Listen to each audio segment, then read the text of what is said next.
Writing Out Loud, a program designed to explore in-depth interviews with writers to hear that words have voices. Hello, everyone. I'm Teresa Miller, and welcome to Writing Out Loud. My very special guest today is National Book Award winner Joyce Carol Thomas. Joyce's latest book is The Black or the Berry. Thank you so much for being here, Joyce. It's a pleasure. Anytime I'm invited to come to Oklahoma, I get myself ready and get on that plane. I know, and it was great meeting you yesterday. And I wanted to talk to you a little bit about your first novel, the one that brought you so much notoriety, Marked by Fire, a National Book Award winner. It's been 30 years, almost 30, since you wrote that book. When you look back at your heroine, Abyssinia, now, do you see things in her now that you're a more mature writer that you didn't see at the time? I think I understood her quite well, and because of that, I was able to follow her as she eventually became a doctor of medicine, because she was always a caring person, even when she was a child. And when bad things happened to her, she somehow knew that was possible to heal also. So she reminded me a lot of growing up in Ponca City, Oklahoma. So a lot of that, I think that's where she's born, if I'm not mistaken, which is where I was born. So are there any other overlaps between you and Abyssinia? You've got a healing presence. I know that about you. Oh, thank you very much. My brother was a doctor. I became a doctor, and he and I were very close, only 2 years between us. And he went on to become a medical physician. He's passed now. But he was a healer. And my mother was a healer in terms of using herbs and the natural plants. And people would always come to her if they had a problem. So she was also a spiritual healer. She was also very active in the church.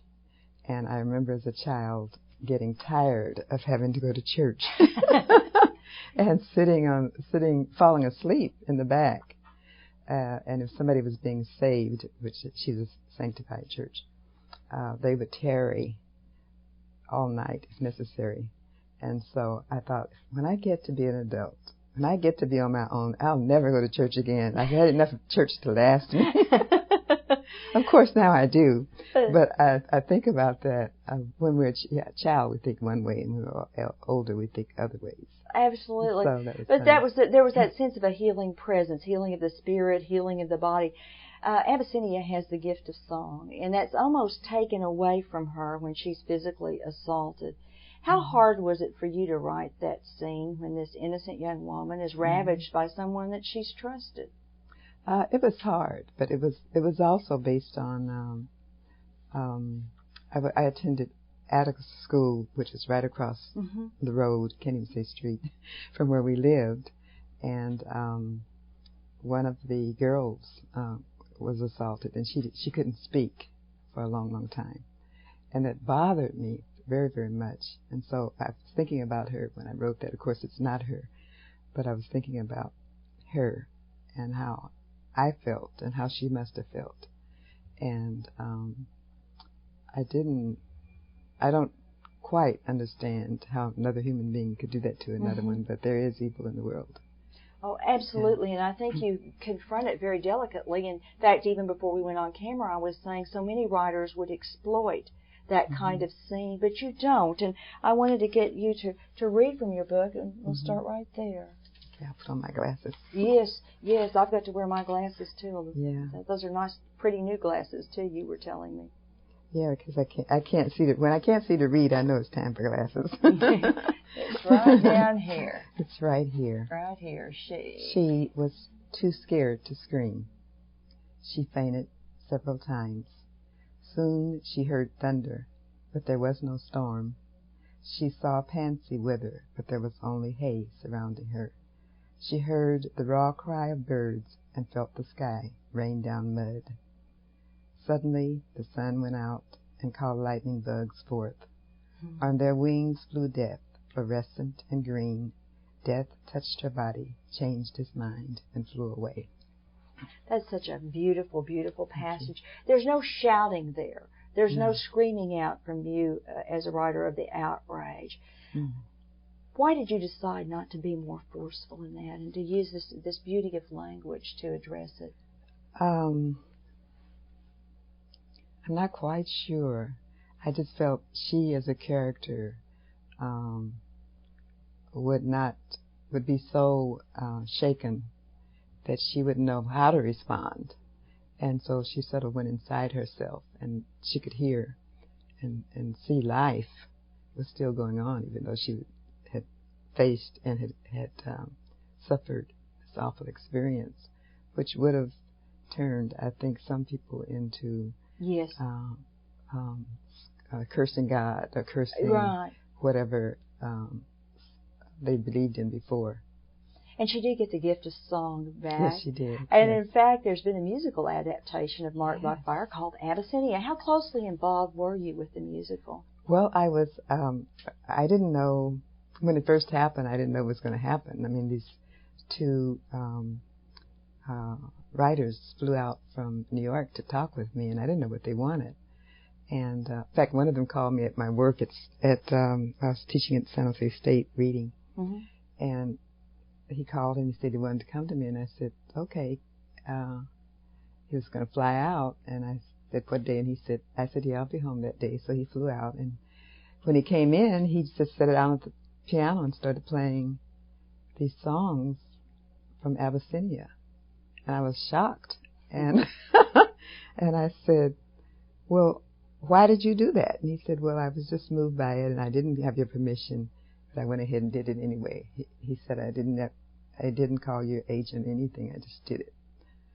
So I thought, oh, okay. But it was beautiful. Are you a musical person? I love music. I'm not a good musician, but I love music. In fact, we're showing right now a picture of you at the Boston premiere of Abyssinia.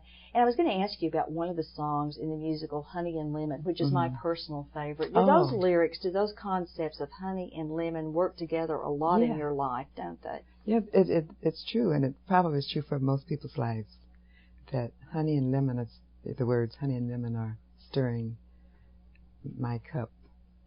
And the cup is your soul, and both those things are present. But it's time to stop growing by stirring them up. It's filling my cup. Time to stop growing by stirring them up. So you're not going to get one or the other. You might as well stir them up together, and then appreciate this part of living. You came from a big family in Ponca City, not only a big nuclear family, but an extended family. What was that like for you as an aspiring writer? Did you get a lot of encouragement with your writing? Well, it was funny because my cousin Barbara, who will be here, she and I were like cousin sisters. We were the same age. We went to the same school. They lived right down the street. And I was at her house, and she was at my house a lot. And I remember going down there once and asking her mother, I think Aunt Oline had about 12 kids. So I asked her mother, Barbara's mother, Aunt Oline, would she listen to my story? And Aunt Oline said, she was at the stove stirring this big pot. And she said, Gal, I don't have time to listen to any story from you. And I just sat back, and I was so sad. And she looked over at me, and I guess she said, oh, I didn't mean to hurt her. I wasn't trying to get her sympathy. I just wanted her to hear my story. And so she finally said, all right, I'll hear it. But that was so fun, because I was very little. When I first began to write, I didn't know how to write. I just had the stories in my head. And I would scribble words on a piece of paper. But they weren't words. They were just the stories in my head that I was trying to interpret or put on a piece of paper. And they were just scribbles. But the story was still in there. Is it true that because you had such a big family that you had to write under the porch to get away from everybody? Oh, yes. Oh, they were noisy. Was that your office under the porch? Oh, yeah. My office was right under the porch, and it was dark under there. And I would go into there and try to write. And they couldn't find me because I was under the porch. And they'd be walking around looking, where is she, where is she? They never found me. And I was just so happy I could have this place that was just mine, and nobody could get to me if I didn't want them to. And it was, under the porch was where I would write.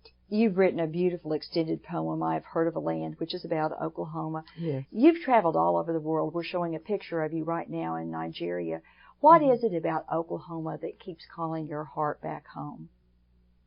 Well, Oklahoma to me is, I've heard of a land, as it says in this book, but it's very special. It's the center. I look at it as the center of my universe.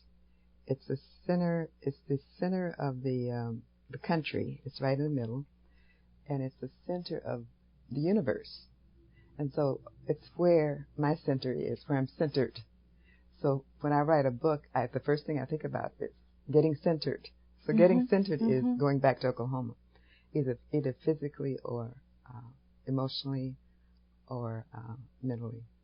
I'm going to read a verse from this poem, and I just want you to be thinking of what memories come up in your mind as you hear this. I have heard of a land where the cottonwood trees are innocent, where the coyote's call is a lullaby at night, and the land runs on forever. And a woman can plant her crop and walk all day and never come to the end of it. What images do you see? What memories come to mind? The first memory that comes to mind is when we were kids. We would go out.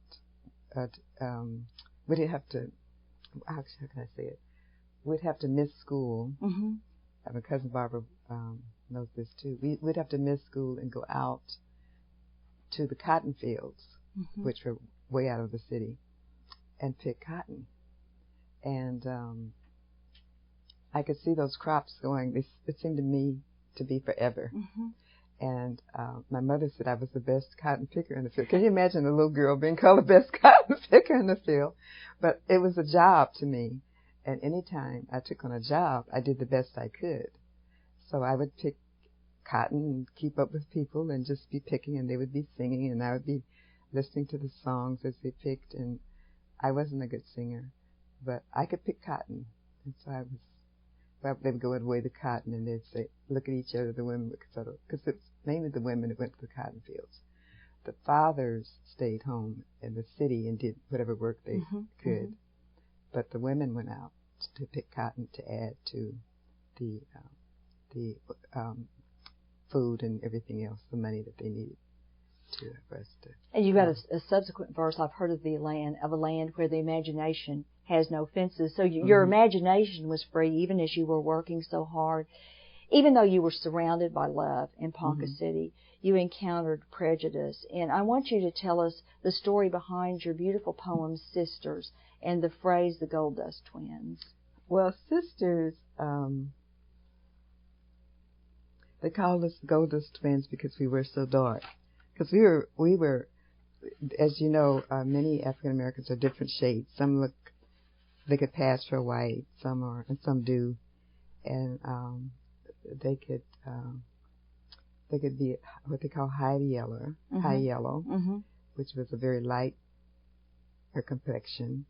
They could be chocolate brown. They could be very dark, which I am, and so is my sister. So they call us the Gold Dust Twins because we were so dark. That was not a good. Gold Dust Twins was not a good expression. No. So to be called the Gold Dust Twins was sort of like they're insulting you. Yes. And so that was. And yet you've written this beautiful poem about that. Oh, thank you. It's made everybody want to be a Gold Dust Twin. Oh, I'm glad. You're going to go be a Gold Dust Twin too? Yeah, well, I'm always saying I am. A Gold Dust Twin. The Gold Dust Twins, they call us, because we are so dark. And all the time I'm thinking, it's the dust from the yellow flowers, sequinine, the moraline, the vaseline on our shiny legs, as we run red, ashless, through the golden weeds. Marlene, people have asked me too, what is Marlene, what is Vaseline? Well, you know what Vaseline is. But Marlene was the same thing, except when you're very dark, they would say, oh, you look ashy, which meant, well, you've seen the ash, so you had to put, they would put Marlene or Vaseline on your legs so that you wouldn't look ashy.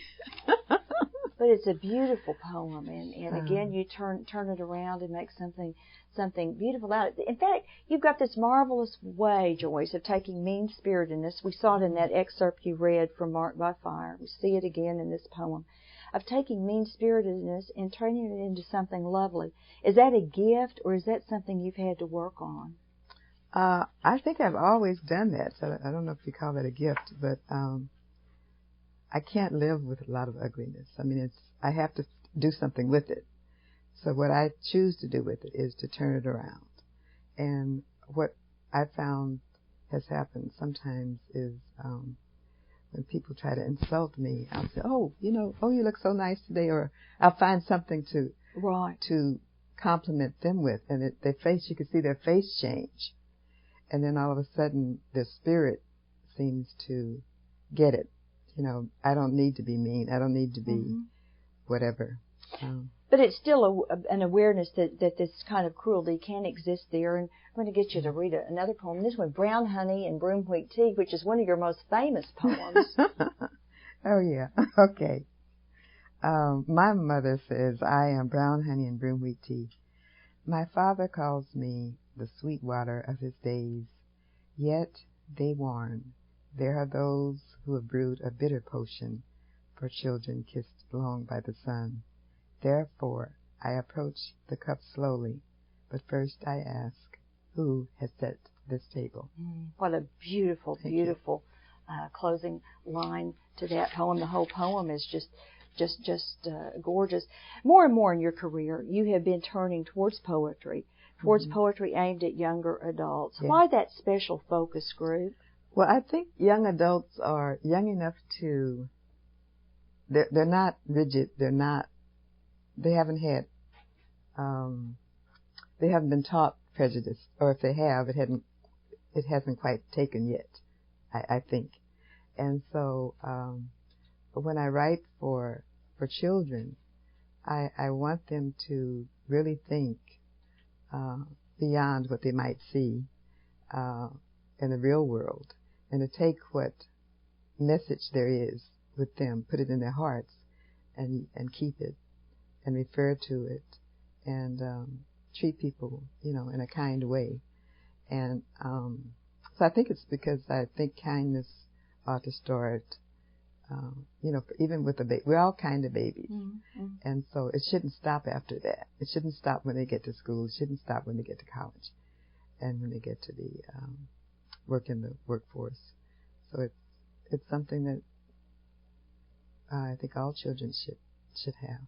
And of course, you're a mother and grandmother yourself. We're showing a picture of you with all your young women, all your grandkids. 7 granddaughters. Can you believe it? It's just wonderful. And then another picture of you with your sons.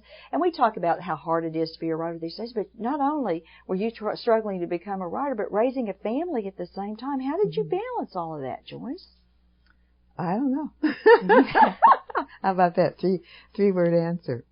Were your children involved in your writing? Did they know what you were doing? They would, I'd be writing, and they would come and stand by the door, and then I'd be aware they were there, then I'd get up and go. And sometimes they wouldn't bother me. They would just leave me alone if it was something they could handle.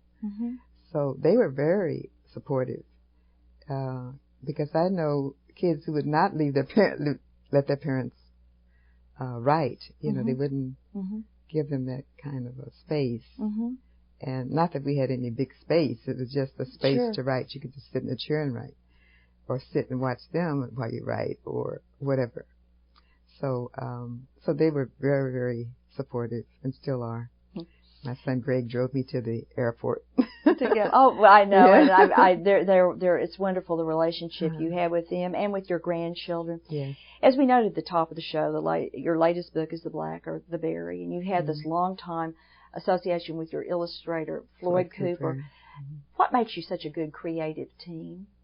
I'm not sure. I'm trying to remember the first time I met. Oh, first time I met Floyd was at American Library Association convention, and that was, I believe, in New York or Chicago. It was one of the big cities, and we were sitting on the podium, not the podium, but the I guess the podium. We were sitting next to each other, but we didn't know each other, and so somebody started announcing who was here on the podium, and so they said Floyd Cooper, and I turned to look at him, and they said my name, and he turned and looked at me. So the first time we'd ever met, and we've become buddies. You know, he'll call me and talk about, well, what book are we doing next, and did you get my, sometimes he sends me the early drafts, and now we can do it over the computer, and what do I think? And they're always great. I have no comments to make except they're lovely. Well, his work is lovely, but so is yours, and it seems to me you inspire each other. And I'm going to prevail upon you to read one last poem. This is from The Black or the Berry. What shade is human? Okay. What shade is human? At breakfast, I pour milk all over my bowl of berries, and Grandpa says, it's the milk of kindness that makes us human. Yes, Papa, I answered, and he continues, white milk, chocolate milk, sweet milk, mother's milk. I nod between bites of berries, because my mother, long ago, when she nursed me with first milk, said, you are beautiful, and I believed her. That reminds me of a story you told me once several years ago, Joyce. I'm wondering if you will even remember it. But you were down visiting with me in Tahlequah, and we were talking one evening, and you were talking about babysitting one of your granddaughters. Yes.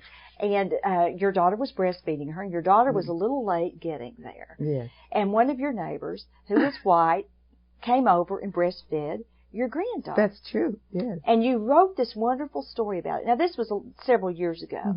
And the response was from some of the magazines that it was too controversial. Yes, that's right. And I'm just wondering, you know, as you read this poem today, I was thinking back to that. Do you think that we've gotten beyond that people aren't going to think that's controversial anymore? Or do we still have a long ways to come? Well, one of the that's interesting to use the word controversial, because one of the things that makes a story interesting is to have some controversy. So now I think it would be accepted a little more and maybe thought about a little more. How it doesn't matter what color you are, if you can be kind, it's okay. And that what we thought in the past now needs to be looked at more closely and maybe shaken up. And people have to go inside themselves and wonder, well, what if my baby was crying and the black mother was the one who had the milk, which is an interesting historical connection, because in the past, far back, black nannies nursed white babies. Exactly. So now you got, everything is on its head, because you got a black woman nursing a white woman's baby, but it's not for the reason of slavery. It's because that's what the baby needed. And while the baby needed to be nursed in slavery times, it wasn't because it wasn't because the white woman wasn't there. It was because she didn't want to hurt her body or make her her breast sag or whatever she thought might happen if she nursed a baby. So it's kind of really interesting when you look at it. I'd never thought about it until you mentioned it. Well, I just was thinking as you read that poem, it just came to me, and that story that you had shared with me. We're showing a picture right now of you with the great Rosa Parks, and great picture. When you think of the progress we've made as a society in being inclusive, and that's been the whole message of your poetry, really, if you looked at it, is about inclusion of all of us. And it's talking about more than color. It's about spirit and religion and everything to include. Yes. How much have we come a long way? Have we crossed great barriers? I think we have. I really believe that. I believe we've come a long, long way. And I'm glad I'm still here to see it. And from the cotton patch to sitting here being interviewed by you for a television show, that's a long way to come. And then you went to Washington, D.C. for the inauguration. That's right. Oh, that was such a wonderful... Tell us a little bit about what that was like. Well, that was really, really great because people were saying, they had been saying, you know, he's not going to get it. He's not, Obama's not going to get it. And I always believed he would. And so while everybody was sitting around, if they weren't at the... with the crowds, they were in the house of my friend, a woman friend of mine, and she had a daughter who's young and feisty and wanted to see everything. And people were saying, would come over and say, oh, he's not, they're not going to elect him. They're not, because he's black. They're not going to do this. And then he got elected. And he's a wonderful, I think, president. He cares for all people, not just black people or white people, or just all people. And I thought, that's what he represents America, what it is we believe in. And I thought, my goodness. Don't you wish your parents could have lived? I really wish they had lived to see that. It's just wonderful. We've got 30 seconds left. You've got a new book coming out, and I believe Oklahoma's the subject of it, too. Of course. The name of it? In the Land of Milk and Honey. And a collection of poems? It's a collection of poems by the same publisher, publishing HarperCollins. And Floyd Cooper? And Floyd Cooper has illustrated. And it was so funny because when I look at the ones he's illustrated, he has a palette, a certain palette that he uses. I mean, you see the brown here and the gold, and you see the brown and the gold there. Yeah. And so everything he's published, it has a... You can look at it and say, oh, that's a Floyd Cooper book.